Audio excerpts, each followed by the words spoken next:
All righty, all righty. Well, I am fired up. I am here with Danielle Ralston, and we are going to talk about a topic that comes up like a lot, which is what is it that you need to do to be able to find corporate clients? I think a lot of people are having that challenge, Danielle.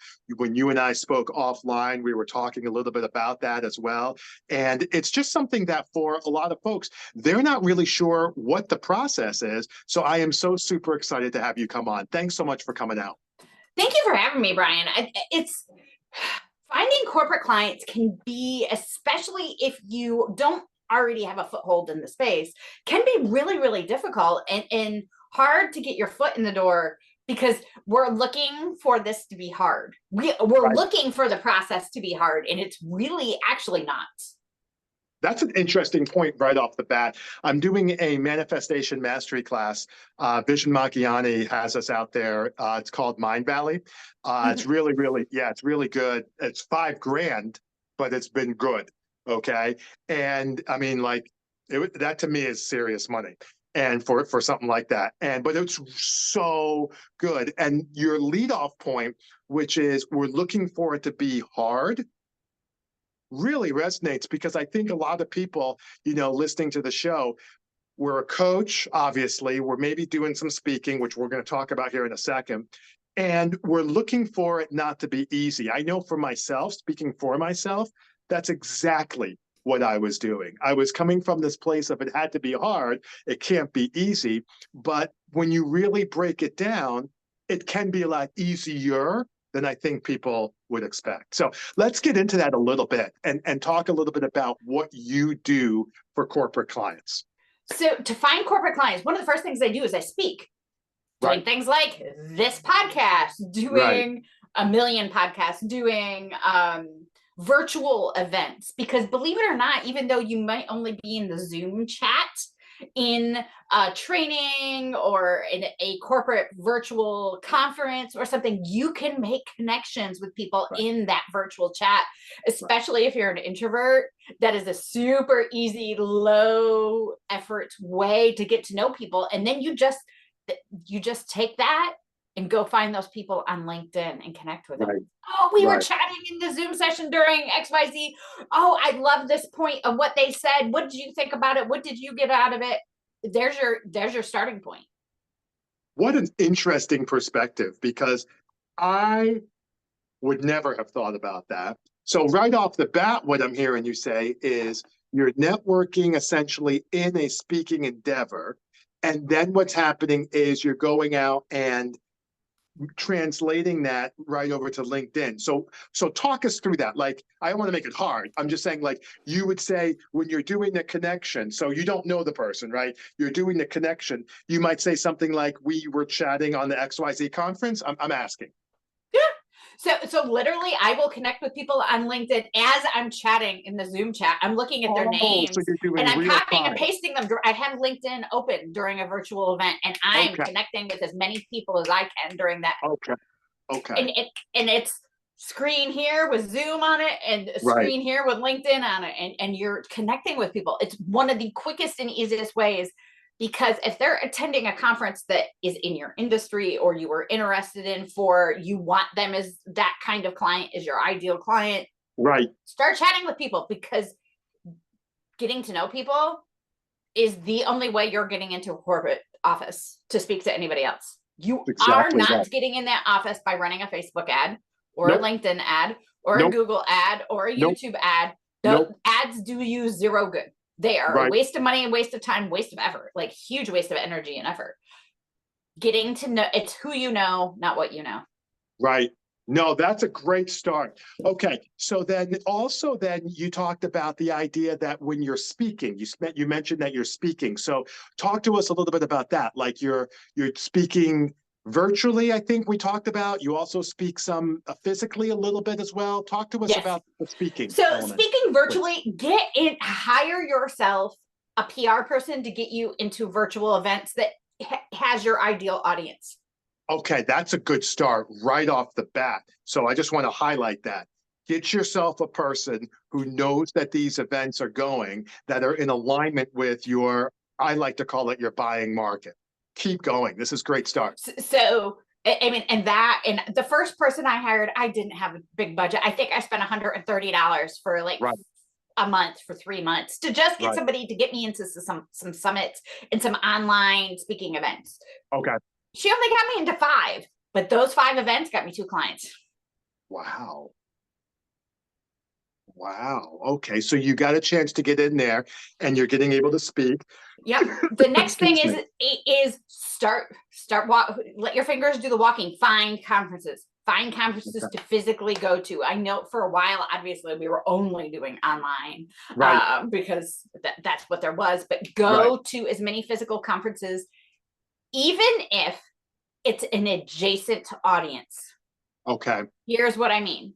I want to meet with and talk to CEOs, CIOs, CTOs, health officers. So I went to an HR conference. Okay. Because getting to know the HR person can introduce me to who I need to be introduced to. Okay.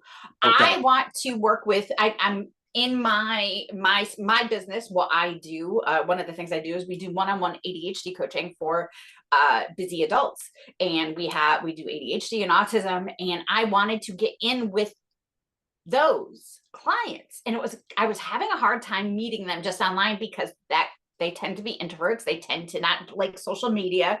So I was having a hard time doing that. And I was Sure. speaking on podcasts and stuff, and I was getting a couple hits here and there. Not great. Right. I wonder if I go to a therapist conference, if they will introduce me to their clients. Right. I Right. now have 9 partnerships with therapists who, Right. when they have a client who therapy is not enough for them, they pass them my name. Right. Right. And you making another good point, which is the idea. So we've had 2 so far. We're just kiking them down the list. The networking in general, and we'll circle back on that. We've had 3. The LinkedIn connection real time at the virtual networking endeavor, which is really a conference, virtual. And number 3, speaking at some of these different places where you can actually go and meet some of these people. And then you also mentioned for you're telling me HR, it sounds like it's an adjacent group, which is fine. For a lot of people getting into corporate, probably that's a true statement. HR probably is adjacent. HR is a perfect adjacent to get in. HR, IT companies, if you go to an IT conference, you can actually get into the corporate structure by going to an IT conference. That's really interesting. So these are, what I would actually categorize as, I don't know if you remember old school guerrilla marketing, J. Conrad Livingston, if I'm not mistaken. And he talked about, guerrilla marketing techniques. We're talking about 90s here, maybe even 80s. These would fall under that category because these are absolutely, because I mean, I'm old enough that my marketing communications degree, business degree was 27 years ago. Right. And these are things that I learned back then. And you want to know what? After COVID and during COVID, these were the things that worked, where none of the other things that I had evolved and pivoted to over the last 20 years with going online, social media, none of that worked anymore. Right. My old guerrilla marketing tactics from the 90s did and are still working right now. That is such an interesting thing. And I think part of it too, in terms of finding corporate clients, talk to us a little bit about the mindset around that, because I think there might be a couple of points. These might not be great, but this is what I think. I think from a mindset standpoint, there's a conversation around OMG, how do I get in? We've talked about that already a little bit. So that's, but they might be thinking, how do I get in? And then I think the other thing mindset wise is, it's going to take a long time, this, that, and the other. I'm not a corporate person. That's not been a winning play for me. But for people who are trying to get into corporate, like, don't you think that part of the mindset is knowing that it's not going to be, a 3-week coach? Like, I was on the phone with a gentleman actually just yesterday, and we wound up signing on during the call. That doesn't happen. Usually it's 2 calls, but he signed on right then. Okay. But even 2 calls is what, 3 weeks versus corporate could easily be 3 months. So talk about the mindset of that. So corporate is, you are building relationships for future self. You are not building a relationship for a quick sale. You are not getting a quick sale in corporate. I have a corporate client I just got, which surprised the heck out of me. They reached out to me. I haven't talked to them in 10 years. Right. I was like, holy wow. Okay. I mean, 10 years of they see me on LinkedIn. Right. Right. So it sounds like the mindset is going in there and knowing it's not going to be. I like that concept, that framework of the future self. So maybe can you unpack that just a tad? Like, so when you're building relationships, and this goes for organic marketing, even through social media, networking, anything, you're always building for future self. And your future self could be 6 months from now, 3 months from now, 10 years from now. Right. You always want to keep relationships open and building and substantial, if at all possible, for long periods of time, because you do not know when that's going to come to fruition.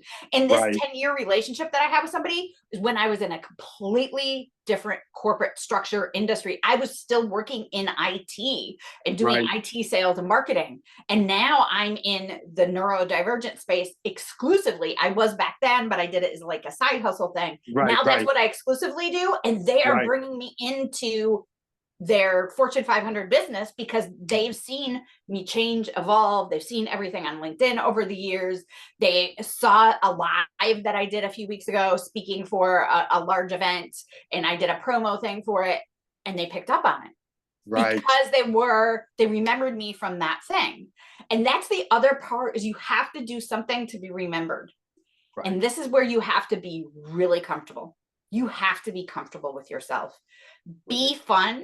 Stand out from the crowd. Standing out from the crowd looks different for every single person, but I will tell you that because of who I am and what I do, I work in the neurodivergent space. I want to stand out from the crowd. I went to a professional conference last year and talked my whole entire team into wearing tutus and crowns. Not during the sessions or trainings we were doing, but just wandering the halls in between sessions and being ourselves and having fun with who we are and what we do. Because a big message that we talk about is unmasking yourself and being your true self and not being overly professional, overly produced. And at this particular event, that it was okay to wear the crowns and the tutus and stuff like that. But we got 39 clients doing that. Professional clients and 3 professional speaking engagements as a team from doing that. Right. That is so interesting because, I remember I started my business in 2001, and part of it was at that time, and I'm sure you remember this as well, in the 90s and then heading into 2000s, the conversation was not around being your authentic self where people were making their mistake. We didn't realize it at the time. Where people were making their mistake was the idea of they thought a small business was actually literally that, a micro version of large corporate simply enacted by one person. They thought that's like saying Mars is just like here on Earth. It's just a smaller version. You'll figure it out. It'll be fine. That is not how it goes. And I think, and this is a little bit of a tangent, but I think especially if you're going to be going in any business, but we're talking getting corporate clients, talk to us about authenticity, because sometimes people might be thinking, oh, well, I don't want to be too unprofessional. So there's a line between being professional and not. There is no line between being professional and unprofessional. I mean, obviously, don't insult people, don't attack people, don't hit people. I mean, so what did you learn in kindergarten? To be nice and to say thank you, I think. Yeah, be nice, say thank you, don't hit, bite, or kick people. Right. That, I mean, and people laugh when I say that and I point that out, but that is absolutely true in professional world. Do something to be yourself. If you love purple, there's no reason why you can't have purple hair. And you can't quite tell on camera, but I have purple hair. And that is something that people know about me, is I'm the purple, everything about me, I love purple. Great. It's something that stands out about me. Wear the quirky earrings, wear the quirky socks, wear the quirky shoes. Be comfortable. Be comfortable in your body. Don't wear, and men, women, don't wear the collar shirt and the tie that makes you uncomfortable and makes you feel like grandpa. Right. Don't wear the shoes that make your feet hurt, ladies. Don't wear the skirt. Don't wear the thing that makes you uncomfortable. If you aren't comfortable in physically what you're wearing, Right. that is going to come across. Your energy comes across.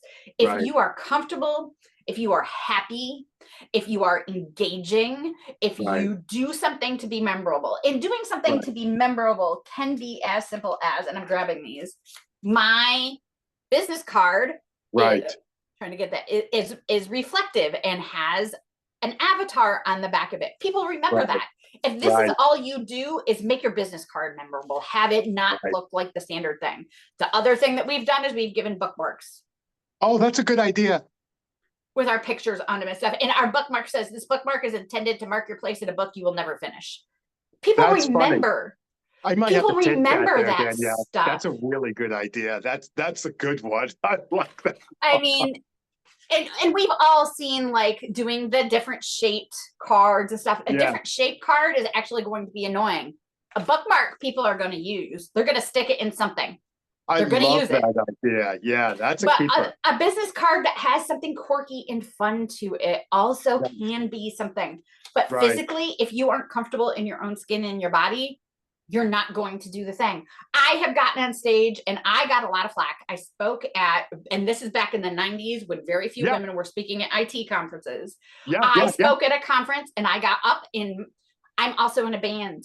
And you want to know how I'm most comfortable is in my ripped up jeans and my Doc Martens and my band t-shirts. And I got on stage in that. And then the next day I spoke on a panel in a tutu and a crown. Right. And I got so many clients for our company doing that because I was willing to be myself. I was willing to Right. be honest with people. Right. And I shared that I'm ADHD and I stumble over my words and whatever. Be yourself. Don't try to hide Right. yourself. Because if you are masking yourself, Right. and this is because I work in neurodivergent world, I talk about this a lot, but this is true for neurotypicals. If you are masking your true personality, your Right. true comfort level, anything about yourself to look more professional, be Right. what you think somebody else wants you to be, one, Right. you're probably not hitting the mark right. You're missing the mark. Two, you're using so much energy masking Right. who you are and what your Right. normal person is that your energy is going to be compromised and you are not going to really connect with people. Exactly right. You know, it's funny. I remember when I was starting my business, I would go out to a networking event and I wasn't sure what to wear. So this is 2001. And I was like, okay, I'm going to go to a networking event. I wasn't sure what to wear. So I'm like, all right, a suit and tie didn't seem like it, but I felt like I needed to do something, right? So I was like, okay, let me go out and do whatever. So I wound up putting on some black pants, and I had a jacket. It was a blazer, and it was like a turquoise color blazer. And I was like, oh, you know what? I'm a motivational speaker because they didn't have coaches then. It was just speaking. So I was like, oh, I'm a motivational speaker. I can wear this jacket if I want. Like, I'm going to wear it because I'd been in my closet for, a few weeks. So I wore it. I had a mock turtleneck, black mock turtleneck in the stick. People loved it. They said, oh, this was great. You look good. I had people talking to me just for that. I then wound up going to another one. I had one like the next week. Wore it again. Different group of people, but wore it again. People said the same reaction. Oh, we love it. This was great. This was really, really good. I'm like, okay. I had another one. I'm like, well, I'm gonna have to get another jacket. I only had one, right? So I can't keep wearing the same jacket over and over again. So the long story short of it is when I go out and speak, I wear different colored jackets. Same type of thing. Mock turtleneck, dark shirt, whatever. And that's been a real game changer. So this idea of, I love this idea of finding your space, which is what I'm hearing, finding your space around what it is that you can be and how you want to show up. What I also heard is don't try to think about what you think somebody else is thinking that you should think about. It's instead, right? Just go with what it is. Now, to your point, there are some, elements that you want to be. Oh yeah, absolutely. If you're going in to talk to multi-billion-dollar investors, things, you do want to put the professional clothing on because you want to be taken seriously. If I walked into a boardroom in a crown and a tutu, nobody's going to take me seriously. Nobody's going to pay attention to me because I'm just the stupid, wacky girl. And there is some level of that, but again, by and large, not. Yeah. No, I love that. I love that. All right. Well, tell these guys a little bit about what you do. You mentioned the neurodivergent. You mentioned obviously how you do in speaking. Give these guys a little bit of a rundown of what you're all about.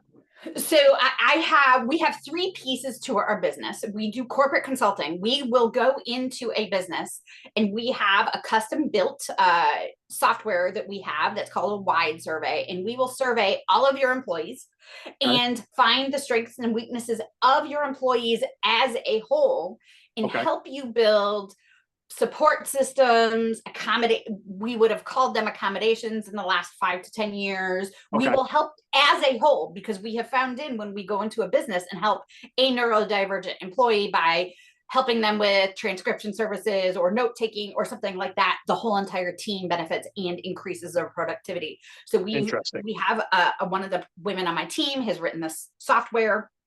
And we've also learned that by doing this, 73% of a corporation's employees have a disability, a hidden disability, a neurodivergent, or on the neurodivergent spectrum.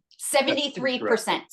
That's 3 out of every 4 people, in your experience, have had some type of, and I love that term, hidden disability. I don't mean it as like I love having it, but different term I could use probably, but it's a very insightful use of words in terms of, because I mean the hidden disability could be MS, it could be epilepsy, it could be diabetes, it could be and those things do affect how someone is able to perform at work. So we come in with this survey, we do the whole entire company so that you're not disclosing a single person and flagging them as disabled or needing special things, because we have found that every accommodation, with the exception of there's only 1% of your disabled employees that need an expensive accommodation. 1%. Interesting again. Yeah. So, and usually those accommodations are a sit-stand desk or a private office. Those are the heavy lifts. You don't have to build out a separate wing to the office area. No. Right. We have an employee, one of my team members is profoundly deaf and also a coach. And when he was working in corporate world, his accommodation is when he worked in a cubicle farm, is his desk had to face the opening of his cubicle and not his back to it because people kept startling him. That was the accommodation. I mean, I hate to laugh at that, but that would scare the bejesus out of me, right? You're focusing and concentrating on something. Yeah. And in order to get his attention, you have to touch him. And try that for me for even a day. And by lunchtime, I'm like, exactly. His nerves were on edge all day long. You can see that. My God. It was literally turning his desk so he could see people walking in the cubicle. That was the accommodation. And again, I have another client who we went in and we found, we recognized this one department, 98% of the department had some sort of hidden disability or neurodivergent disability. That's a lot. 98. So we went in and we helped them institute a note taker in all meetings, that summarizes all meetings, and it's all AI. And the AI was into the system they were already using. So we just showed them how to turn it on and automate the email. That's it. That is great stuff. But it helped the whole entire team. Their productivity went up 78% in 3 weeks. Right. They were a sales team. Their productivity went up 78% in 3 weeks. And in 3 months, they had 150% increase in sales. So for one thing that took us a couple hours to figure out. Yeah. So you're going in there, you're helping these people out, you're doing your thing, you're substantiating that and driving and, growing your business through networking, you're growing your business through speaking, you're growing your business through podcasting. And the point that I really want to just leave everybody here with, because we're going to wind down here in a second, is that we think in terms of corporates as something that is this out there. And yes, It's not the person you're going to run into necessarily at the O'Malley's after-hour chamber event, right? The happy hour, you may or may not. But when you're going and networking at the conference, when you're going and speaking at a conference, when you hire somebody, one of the things that we actually have is we have what I call a conference speaker accelerator, where we actually have it where, because I work with a lot of speakers, and they say, boy, you know what, Brian, I'd love to get more conferences. I just don't have the time. I'm like, all right, fine. So what we'll do is we'll take what their topic is, and then I have some different resources. So I have like a VA that I use. I have some online directories. I mean, this is not a state secret. Like, they're just different things that are out there, but I bring them together and we give people, 4 or 5 different conferences each month that we submit on their behalf. So when you're able to do some of these things and affect them, right, and get them out in your business, suddenly you find yourself, to your point, getting clients, talking to the right people, and getting circle backs, in your case, 10 years later, which is awesome, It's actually fairly typical. I mean, you build those relationships. I have a spreadsheet where everybody that I've met at a conference, they go into a spreadsheet, and I reached out to them, last date reached out to. And when I'm going to reach out, I do 15 minutes a day. That's all I do on my spreadsheet, which my spreadsheet is massive at this point because I've been doing this for so long. But I spend 15 minutes a day reaching out to a few people, and I just look at the last 3 to 4 posts on LinkedIn. Hey, what are they up to? What have they posted about recently? Right. How is it? Last time we talked, your daughter is getting ready to go to college. She's probably, how's she doing? How's that going? How's being an empty nester? I mean, I saw that you got a new puppy. Congratulations. They're so cute. I mean, that's all I'm saying. Right. No, this is awesome, Danielle. And I love the fact that we were able to talk about this because, like I've said, I think that there's a little bit of a misnomer. I think that we talked about mindset a little bit. I think there's a mindset that I don't know is the best. I think that there's just some things that can be done that can make you more successful. And that's obviously what you're doing. All right. Tell these people how they can find you, either a email, website, LinkedIn. Where can we find you? You can find me, Danielle Ralston, on LinkedIn, or ND Out Loud, Neurodivergent Out Loud. We have our corporate consulting, our one-on-one coaching, because the other part of our corporate consulting is coming in and being part of a corporate benefit package and offering coaching and coaching support to neurodivergent employees for ongoing life, health, business, career advancement through one-to-one coaching. So we offer all of those things. And then we also have teachers on staff that will work with kids to help them if you have a kid that's struggling, or if you're a parent struggling with your kid. So if you're the parent and need help decoding your kid, we work with you or with your kids to help them through school and do better. No, you are awesome. This was a great call. I'm so glad we did this. I'm glad we met. I'm glad we talked. I'm glad we did this. Thank you so much, Danielle Ralston. We really, really appreciate your time. Thanks so much for coming out. Thank you for having me.